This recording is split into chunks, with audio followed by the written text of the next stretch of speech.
खबर PM Modi London दौरे की। दरअसल भारतीय समय के अनुसार रात के करीब 12:30 बजे के आसपास पीएम मोदी लंदन पहुंचे। एयरपोर्ट पर पीएम मोदी का भव्य तरीके से स्वागत किया गया। प्रधानमंत्री मोदी ने भारतीयों से भी इस बीच मुलाकात की। पीएम से मिलने के लिए भारी संख्या में प्रवासी भारतीय पहुंचे थे और प्रधानमंत्री ने उनसे मुलाकात की, उनका अभिवादन किया। ये तस्वीरें आप देख रहे हैं। इसके बाद वो आगे बढ़ गए।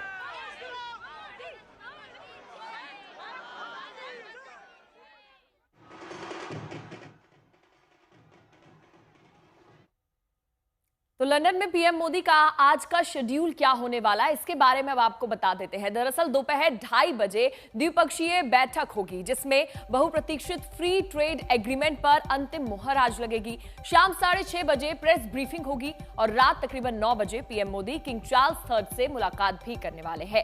फिर रात के 10:30 बजे वो मालदीव के लिए रवाना हो जाएंगे। इसी के साथ प्रधानमंत्री का ये बेहद ही खास दौरा है, क्योंकि इसमें बहुप्रतीक्षित मुक्त व्यापार समझौते पर दस्तखत होंगे। बहुत आसान शब्दों में अब समझते हैं कि ये मुक्त व्यापार समझौता आखिर है क्या। कोई भी 2 या 2 से अधिक देश आपसी व्यापार को बढ़ावा देने के लिए एटीएफ करते हैं, एफटीएफ करते हैं, यानी दोनों देश एक दूसरे पर सीमा शुल्क घटा देते हैं या फिर शून्य कर सकते हैं। एफटीए के तहत वस्तुओं को पहले से सूचीबद्ध तरीके से लिया जाता है और फिर सिर्फ सूचीबद्ध वस्तुओं को ही एफटीएफ के तहत छूट मिलती है। उदाहरण के तौर पर मान लेंगे कि भारत ब्रिटेन में मोबाइल को लेकर एफटीए हो जाए तो सिर्फ मोबाइल पर छूट मिलेगी, मोबाइल एक्सेसरीज पर नहीं। जबकि कोई देश फ्री ट्रेड एग्रीमेंट करता है तो उससे लाभ क्या होते हैं, अब ये भी समझ लेते हैं। सीमा शुल्क में छूट मिल जाती है, सूचीबद्ध आयातित वस्तुएं सस्ती हो जाती हैं, साथ ही आर्थिक विकास तेज होता है। दोनों देशों के मैन्युफैक्चरर्स में प्रतियोगिता भी काफी ज्यादा बढ़ जाती है और इससे कीमतें गिरती हैं, तो जनता को सीधा लाभ इससे हो सकता है। इसका भी एक उदाहरण दे देते हैं। लंदन में बैठे किसी शख्स को इलाहाबादी अमरूद खरीदने हैं और अमरूद को एफटीए में सूचीबद्ध कर लिया जाता है, तो इसकी कीमत लंदन में कम होगी, तो डिमांड बढ़ेगी, जिससे कि प्रयागराज के किसानों को लाभ होगा। तो इसके जरिए आपने समझा। और सीधे अब आपको लंदन लिए चलते हैं। लंदन से हमारी सहयोगी लवीना जुड़ गई हैं। लवीना, आज पीएम नरेंद्र मोदी का क्या कार्यक्रम होने वाला है? इसी के साथ फ्री ट्रेड एग्रीमेंट के बारे में भी बताइएगा, कौन कौन सी वस्तुओं पर ध्यान रहेगा? प्राइम मिनिस्टर नरेंद्र मोदी का काफ़ी पैक्ड एजेंडा है। सुबह मुलाकात प्रधानमंत्री की अस्टामा के साथ और इनके साथ मौजूद होंगी कॉमर्स, दोनों ही देशों के कॉमर्स मिनिस्टर। सबसे पहली बात, फ्री ट्रेड एग्रीमेंट पर दस्तखत करना, जो दोनों ही देशों के कॉमर्स मिनिस्टर्स करेंगे। ये बहुत ही खासा मोमेंट है, ख़ास मोमेंट है। 4 साल बाद, बड़े लंबे नेगोशिएशंस के बाद दोनों देश इस मोमेंट तक, इस लम्हे तक पहुँचे हैं और दोनों ही देशों को काफ़ी बेनिफिट होगा, काफ़ी फ़ायदा होगा, ऐसी अपेक्षा लगाई जा रही है। ब्रिटेन की अगर बात करें तो ये अपेक्षा है कि 2035 तक 4.8 बिलियन पाउंड्स के यहाँ पे इकोनॉमिक इंजेक्शन इनकी यहाँ की इकोनॉमी को मिलेगा, जो बहुत ज़रूरत है ब्रिटेन को। और भारत में उन्हें मिलेगा एक बहुत ही बड़ा मार्केट और भारत को यूके में मिलेगा एक बहुत ही हाई वैल्यू मार्केट।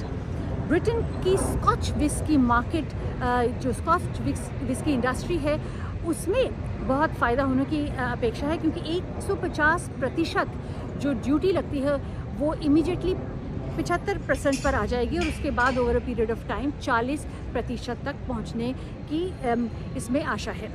इसके बाद जो भारत का मार्केट है, और कार्स को लेकर भी बहुत बड़ी यहाँ से कार्स आसानी से भारत में बेची जा सकती हैं।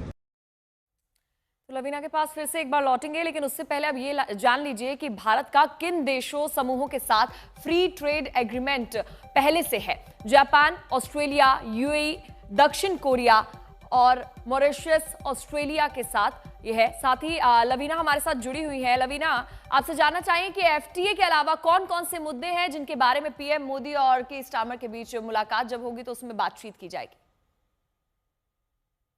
मैं जहां खड़ी हूं इस वक्त आपको दिखाना चाहूँगी, यहाँ पार्लियामेंट स्क्वायर में, यही वो जगह है जहां 2018 में प्रधानमंत्री जब यहाँ आए थे तब भारत के झंडे के साथ बहुत बदसलूकी की गई थी और उसके बाद कई दफ़ा ये इंसिडेंट रिपीट किया गया इंडियन हाई कमीशन के सामने 15 अगस्त को, 26 जनवरी को।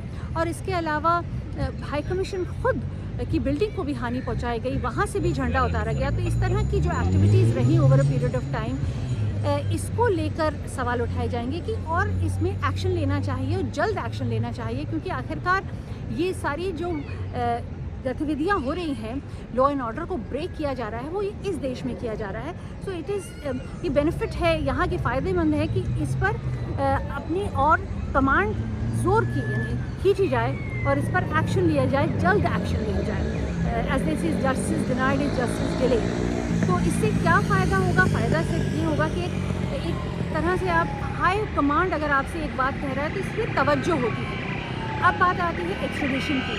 नीरव मोदी, विजय माल्या और ललित मोदी के खिलाफ कोई एक्स्ट्रेडिशन का मामला नहीं है, लेकिन उनका भी मुद्दा उठाया जाएगा, ऐसे हमें बताया जा रहा है। और ललित और नीरव मोदी और विजय माल्या को लेकर एक्स्ट्रेडिशन की अपील के सारे दरवाजे बंद हैं, फिर भी वो यहाँ है क्योंकि पॉलिटिकल असाइलम ले लें या कोई और लीगल वजह से वो यहाँ पे रुके हैं। और इन केसेस का पब्लिक डोमेन में नहीं आते, ये कॉन्फिडेंशियल रहते हैं, इसीलिए बात सामने नहीं आ रही कि क्यों ये यहाँ पे मौजूद हैं। पर ये कहा जा रहा है कि पॉलिटिकल असाइलम शायद दोनों ने मांगा है। चलिए, बहुत बहुत शुक्रिया लवीना तमाम जानकारी देने के लिए।